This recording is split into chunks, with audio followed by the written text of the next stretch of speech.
Hey everyone! Today I want to talk about how Denis Villeneuve's Dune adaptation differs from Frank Herbert's book. We will take some time to discuss the Duneverse, characters, and the plot points that have changed and stayed the same. First, we will look at what makes the universe of Dune so unique, starting with its focus on religion and the awe-inspiring visuals. Second, we will go into the characters, like Gurney Halleck and in the Baron Harkonnen, and how they have been adapted. Third, we will explore the plot and how certain characters have evolved from page to screen. So hold on to your hats, or your sandworms, or whatever you have close to you, and join me for a journey between page and film to see the wonderful difference Denis Villeneuve has brought to our Dune. And don't forget to like this video so you can stay for the whole ride. Let's go! The Duneverse really is a world apart from our own. An underlying theme of religion, built upon the concepts of ecology, philosophy, and mysticism, drives the whole narrative. It is a religious world, whose systems of belief heavily influence politics and characters' motivations. The various sects of the same religion often compete for power, with Elias, Paul's younger sister, impeding control over the religious body being a source of conflict in the movie. In the cinematic version, we are rewarded with stunning Emmy Award-winning visual effects that create the illusion of a real world. This is to emphasize the gravity of warfare in Arrakis, and to make the audience feel as if they are entangled in this conflict with the characters.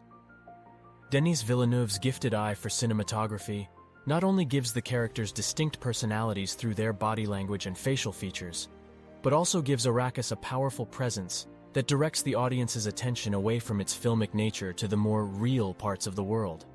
Like in the novel, the Bene Gesserit, the Spacing Guild, and the Freemen are the main religious bodies at play.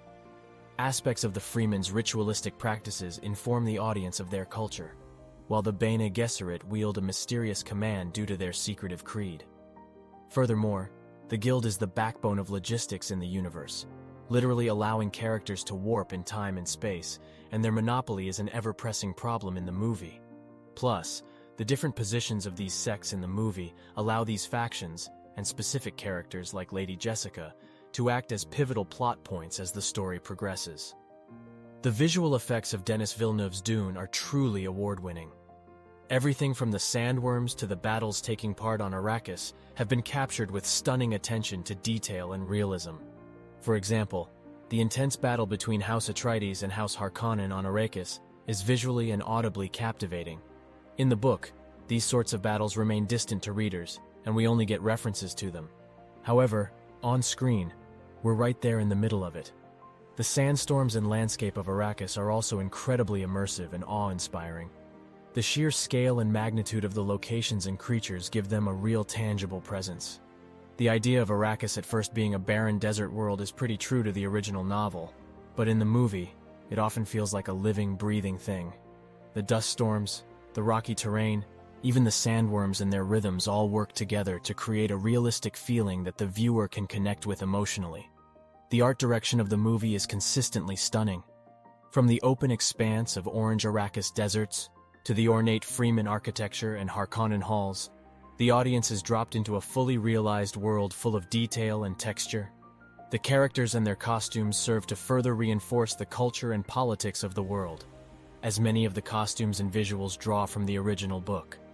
Throughout the movie, all the elements work together to create a consistent, realistic universe that the viewer can easily lose themselves in. Each location serves as its own story, but all are united by their theme of religion and the constant threat of the sandworms. With excellent art direction and the incredible visual effects, the Dune universe has gone from a figment of the author's imagination to a fully immersive, believable world on the big screen. One of the most beloved characters in Herbert's original book to make the jump to the big screen is Gurney Halleck.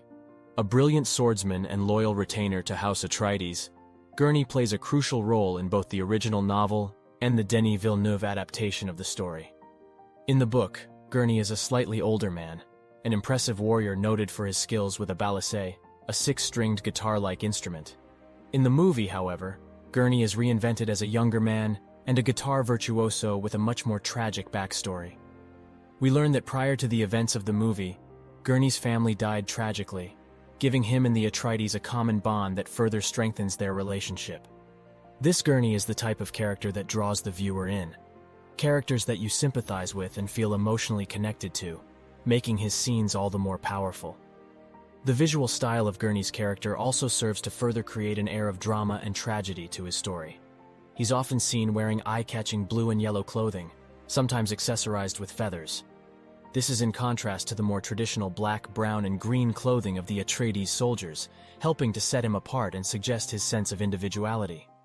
The way that Denis Villeneuve interprets and adapts Gurney's character helps to further drive home the themes of loyalty and trust that are so important to the narrative. This is Gurney's story as much as it is about Paul's, and it's one that the audience can identify and connect with due to its sense of realism and pathos. From his story to his visual design, and from his tragedy to his trustworthiness, Gurney is an embodiment of the themes of loyalty and trust in the movie that helped to make it so powerful. Another character that has been notably adapted for Denis Villeneuve's movie is the malevolent Baron Harkonnen. In the book, the Baron is a cruel and depraved man with a penchant for violence and a seeming enjoyment of his own villainy. In the movie, the Baron is presented in a much different light. He is still a villain, but one with a hint of complexity and even a distorted sense of honor. We get brief glimpses into his mind, seen through his occasional instances of showing mercy, his repeated references to himself as a den father to his followers, and even in his regret for his own villainous acts. The Baron's physical presence also differs from the book. In the novel, he's described as a large, imposing figure, but in the movie, he is presented as a much smaller, more normal-sized individual. This helps to remove some of the Baron's intimidating stature, and instead emphasizes the cunning and intellect of the character. Visually, the Baron is presented much differently as well. In the movie, we get glimpses of him in his unique, brightly colored clothing, trimmed in fur and accessorized with skulls. His subdued but eye-catching wardrobe helps to reinforce the idea that the character is an unpredictable and dangerous force to be reckoned with. By subtly adapting the Baron's character, Denis Villeneuve's movie gives a much more nuanced look at the character. He is still undoubtedly a villain, but he is presented in a way that humanizes him somewhat and allows viewers to empathize with him to a certain degree. This is a crucial part of the storytelling and helps make the movie's climax even more powerful. When it comes to adapting characters for Denis Villeneuve's Dune, one of the most notable differences from the book is Paul Atreides. In the novel, Paul is portrayed as a complex and inspiring leader, one who was born to lead and had a preternatural warriorship. In the movie, Paul is still a major character, but he is more carefully introduced to the audience. We see him as an awkward nobleman, and then witness his growth into a leader as the story progresses. We are allowed to identify with Paul more, and we can see him evolve as he learns about his capabilities, his destiny, and his power. Another notable difference lies in the portrayal of Duncan Idaho. In the book, Duncan is a sword master who is leader to Paul, teaching him all about military tactics and the ways of battle. In the movie, Duncan is a bodyguard and confidant to Paul, helping protect him from various forces and enemies.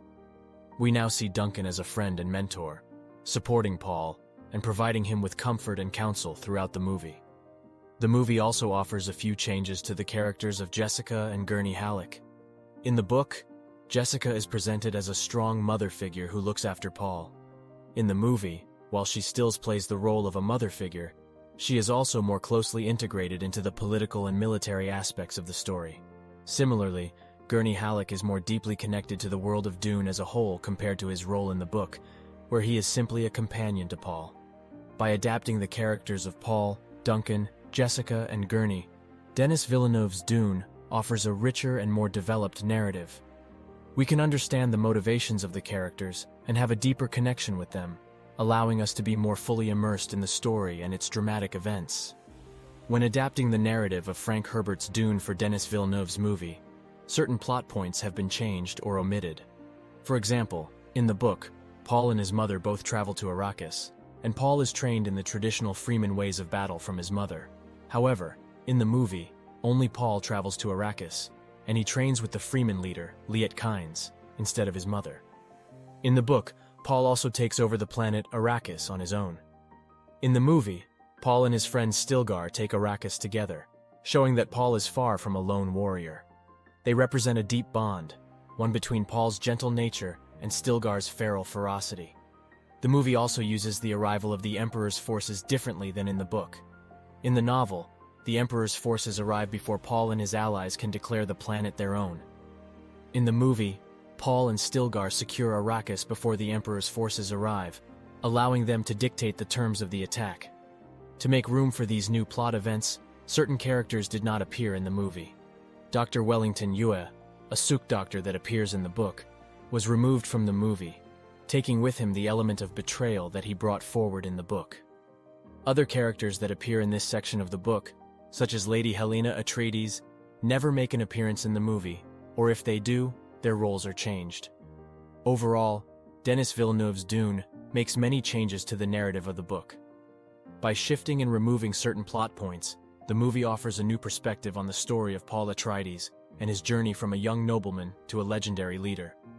In conclusion, Denis Villeneuve's Dune tells the same story as Frank Herbert's novel, but it adds a new perspective on the characters and adds its own plot points. The removal of characters, the alteration of others, and the involvement of new characters creates a unique experience for fans of the books.